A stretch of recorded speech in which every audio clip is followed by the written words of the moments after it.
कोथिंबीर वडी ही सगळ्यांनाच खायला आवडते. कोणत्याही सीझनमध्ये घराघरात आवडीचा पदार्थ म्हणून कोथिंबीर वडी खाल्ली जाते. कुरकुरीत त्यासोबतच पौष्टिक कोथिंबीर वडी कशी बनवायची ते पाहूयात. तुम्ही बघू शकता इतका छान याचा आवाज येतोय कुरकुरीत.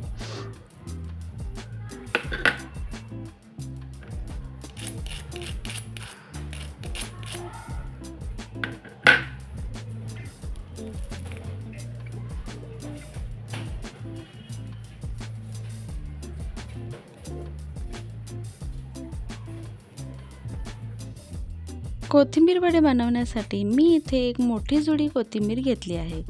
ती साफ करून घेतली आहे व याचे देठ मी वेगळे करून घेतलेत. आता ही कोथिंबीर 4 ते 5 वेळा स्वच्छ धुवून बारीक अशी कट करून घ्यायची आहे. कोथिंबीरीची चव वाढवण्यासाठी कोथिंबीरीचे कोवळे कोवळे देठ मी घेतलेत. त्यानंतर हिरव्या मिरच्या 5 ते 6 घेतलेत. 10 ते 12 लसूणच्या पाकळ्या मी घेतलेत. 1 इंच आले साली काढून कट करून घेतले आहे. आता हे सर्व साहित्य मिक्सरला वाटून घेऊन घ्यायचे आहे. व्हिडिओ शेवटपर्यंत नक्की बघा व जर तुम्हाला माझा व्हिडिओ आवडला तर व्हिडिओला एक लाईक व चॅनलला सबस्क्राईब करा. हे बघा मी सर्व साहित्य मिक्सरला वाटून घेतले आहे. अशा पद्धतीनं एकदम बारीक असे वाटून घ्यायचे आहे. आता आपल्याला एक फुलपात्र घ्यायचं आहे. एका फुलपात्रामध्ये बारीक केलेली कोथिंबीर घेऊन मी जे भाकरीला पीठ वापरते तेच पीठ 1 वाटी घेतले आहे. आता या भाकरीच्या पिठामध्ये तांदळाचे पीठ मिक्स आहे म्हणून मी तांदळाचे वेगळे असे पीठ घेत नाही आहे. तुम्हाला जर वडी कुरकुरीत करायची आहे तर तांदळाचे पीठ नक्की वापरा, त्यामुळे वडी छान कुरकुरीत होते. आता मी 1 वाटी बेसन घेतले आहे. 1 वाटी ज्वारीचे पीठ, 1 वाटी बेसन व 1 वाटी तांदळाचे पीठ असे घेतले तरी चालेल.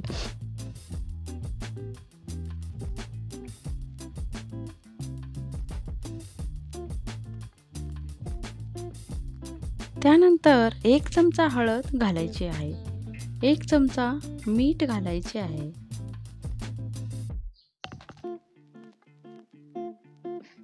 1 चमचा हिंग घालायचा आहे. त्यानंतर 1 चमचा साखर घालायची आहे. 1 चमचा जिरे पावडर घालायचे आहे. 2 ते 3 चमचे तीळ घेतलेत मी. ते तीळ आपल्याला याच्यामध्ये घालायचे आहेत. आता यामध्ये मगाशी वाटून घेतलेले आले लसूण पेस्ट व देठ ती घालायची आहे.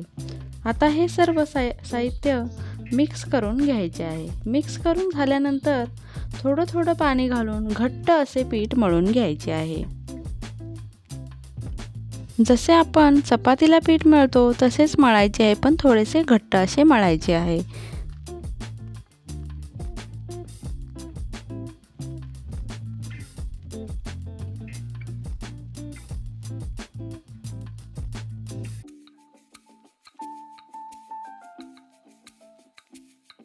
हे बघा पीठ अशा प्रकारे मळून घ्यायचे आहे. आता हे वाफवण्यासाठी मी इथे एक चाळण घेतली आहे. त्या चाळणीला थोडंसं तेल लावून घ्यायचं आहे. तुमच्याकडे जर चाळण उपलब्ध नसेल तर कुकरच्या भांड्यामध्ये पण तुम्ही ही वडी वाफवू शकताय आणि हव्या त्या आकारामध्ये कट करू शकून तळू शकताय. पीठ चाळणीवरती ठेवून आपल्याला ते व्यवस्थित असे पसरवून घ्यायचे आहे. आता यावरती मी तीळ घालत आहे.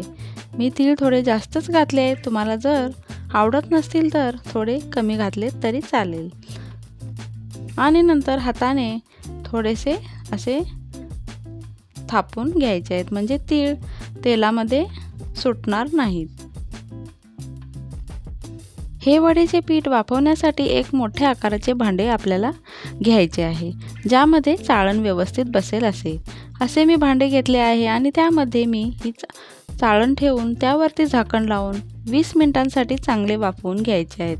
वडी जाड असल्यामुळे वाफवायला थोडा वेळ लागतो, नाहीतर कमी वेळात वडी काढली तर ती कच्ची राहील, म्हणून वडी चांगली वाफवायची आहे.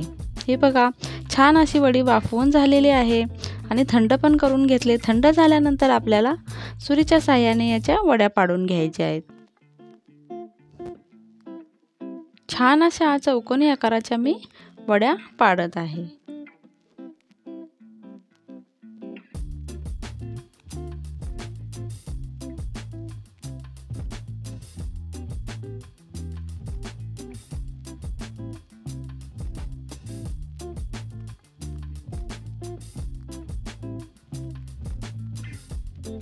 वड्या पाडून झाल्यानंतर हलकासे सुरीच्या साहाय्याने वडी उचलून घ्यायची आहे. तुम्ही बघू शकताय इतकी छान, खाली चिकटली पण नाही आहे, सुंदर अशी वडी व्यवस्थित वाफवलेली आहे, अगदी व्यवस्थित शिजलेली आहे. अगदी सुंदर अशी न चिकटता छान आपली वडी तयार झाली आहे.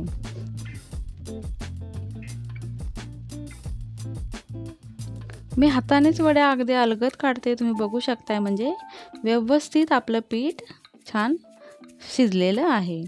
आता सर्व वड्या मी एका प्लेटमध्ये काढून घेऊन तळण्यासाठी एका कढईमध्ये तेल ठेवून द्यायचं आहे.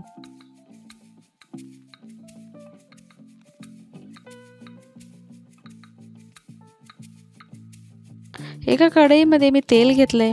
छोटासा गोळा मी टाकून बघितलाय, तो वर आला, याचा अर्थ तेल चांगलं तापले आणि त्यानंतरच आपल्याला वडी हळूहळू तेलामध्ये सोडायची आहे.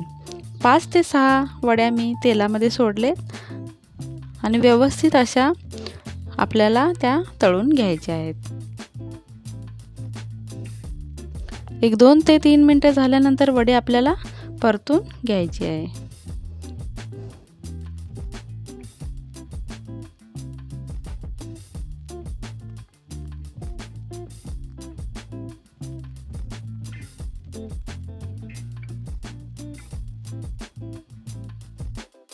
तुम्हाला जर वडी थोडीशी मऊ हवी असेल तर तुम्ही या स्टेजवरती वडीला काढून घेऊ शकताय.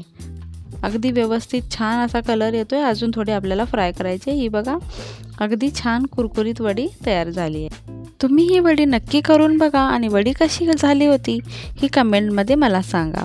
पुन्हा भेटूया एका नवीन रेसिपीसोबत. तोपर्यंत बाय बाय.